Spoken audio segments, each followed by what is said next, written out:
तोड़ दो, फोड़ दो और पास हो जाओ बस। Hello CA foundation student. तो अभी लास्ट एक वीक बचा हुआ है सीए फाउंडेशन के सितंबर अटेंड के लिए। तो यहाँ पे कोई मैं ऐसी स्ट्रैटेजी नहीं देने वाली हूँ जो 7 दिन में आप टॉप कर जाओ या 7 दिन में आप पास हो जाओ, बट मैं कुछ यूज़फुल बताने वाली हूँ। तो आप एंड तक ज़रूर सुनना। अगर आपको नहीं अच्छा लगे तो डिसलाइक कर देना, बट एटलीस्ट एक बार सुन लो। तो देखो, जस्ट रिमाइंडर के लिए कमेंट में लिखो, I will pass my CA foundation in September 26। This is my first and last attempt. So first thing, आपने जब से सीए फाउंडेशन का स्टडी स्टार्ट किया है तब से अगर आपने 30%, 20%, 10% भी पढ़ लिया होगा तो आप अभी भी सीए फाउंडेशन में पास कर सकते हो। अगर आपने सीए फाउंडेशन की बुक्स आज तक खोली भी नहीं है, मतलब लेजिट आपने 0% स्टडी किया है, कुछ नहीं, कुछ एक सेंटेंस भी नहीं पढ़ा, कुछ नहीं, एक चैप्टर भी नहीं हुआ किसी का, और आपने रजिस्ट्रेशन कर दिया है सितंबर के लिए, तो अटेम्प्ट स्किप कीजिए। आपने रजिस्ट्रेशन के लिए फ़ीस भर दिए हैं और आप एग्ज़ाम के लिए नहीं गए तो आपका अटेम्प्ट काउंट नहीं होगा। बट आपका एटलीस्ट 30% भी स्टडी हुआ है, 20% हुआ है, तो आप बचे हुए 7 दिनों में अपना 100% दे दो।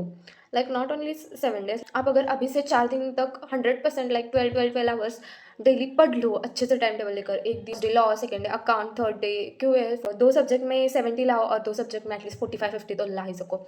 तो मेरा टारगेट तो वही है कि मैं इकोनॉमिक्स एंड अकाउंट्स में अच्छा स्कोर करूँ एंड लॉ एंड मैथ्स में जस्ट पास हो जाओ, तो मेरा एग्रीगेट भी हो जाएगा और सारे सब्जेक्ट्स क्लियर भी हो जाएंगे। देन आखिरी के 2-3 days like 30 August, 31 August and 1 सितंबर को आप जस्ट अकाउंट ही कीजिए, जस्ट अकाउंट ही कीजिए। उसके अलावा कुछ मत कीजिए। अकाउंट्स के लाइक जस्ट प्रॉब्लम सॉल्व कीजिए, बाकी कुछ मत कीजिए। पर लॉ के एग्जाम के लिए प्लस पॉइंट एक है कि आपको स्टडी के लिए बीच में 2 डेज मिल रहे हैं, तो उसमें भी आप लॉ से बहुत अच्छा स्कोर कर सकते हैं, एटलीस्ट पास तो हो ही सकते हैं।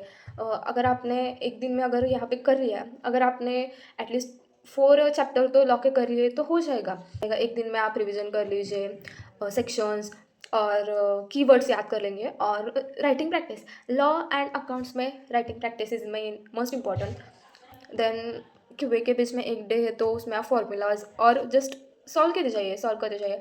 कैलकुलेटर के ट्रिक्स याद रखिए। इकोनॉमिक्स के लास्ट डे पर आप जस्ट बुक रीड कीजिए और एमसीक्यूज सॉल्व कीजिए।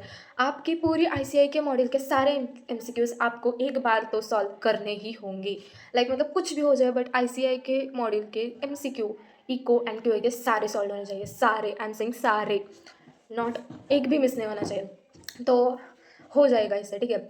लाइक मैं कह रही हूँ 10% भी आपका अभी तक हुआ है ना, तो 7 दिन में आप 30% और कर सकते हैं। लाइक अभी तो 7 दिन बचे हैं, मत सो 8 घंटे, कोई ज़रूरत नहीं है। एग्जाम के लास्ट डे पर बस 6 घंटे सो जाओ। अभी आप 4 घंटे 5 घंटे भी सोकर उठोगे और स्टडी करोगे, कुछ नहीं होगा। आई नो कि अगर सोओगे नहीं तो एग्ज़ाम के वक्त बीमार पड़ जाएगा, आई नो, बट भाई अगर आपका माइंड सेट ये होगा ना कि मुझे इस अटेम्प्ट में क्लियर करना ही है, तो आपको कुछ नहीं होगा।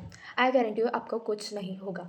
तो जस्ट लाइक 4-5 घंटे सो जाओ। और अगर वो like I am saying you कि करो करो करो, 10% भी हुआ है तो 30% करके 40% सिलेबस हो जाएगा तो आप पास हो जाओगे।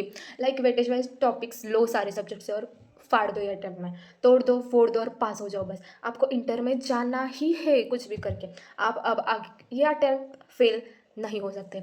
जस्ट इमेजिन करो आप एग्ज़ाम दोगे, खुश होगे, जब जिस दिन आपका रिजल्ट आएगा, करते हुए अपना रोल नंबर डालोगे, आपके पेरेंट्स वहाँ पे खड़े होंगे और वहाँ पे जस्ट एक वर्ड आपको दिखेगा, सक्सेसफुल।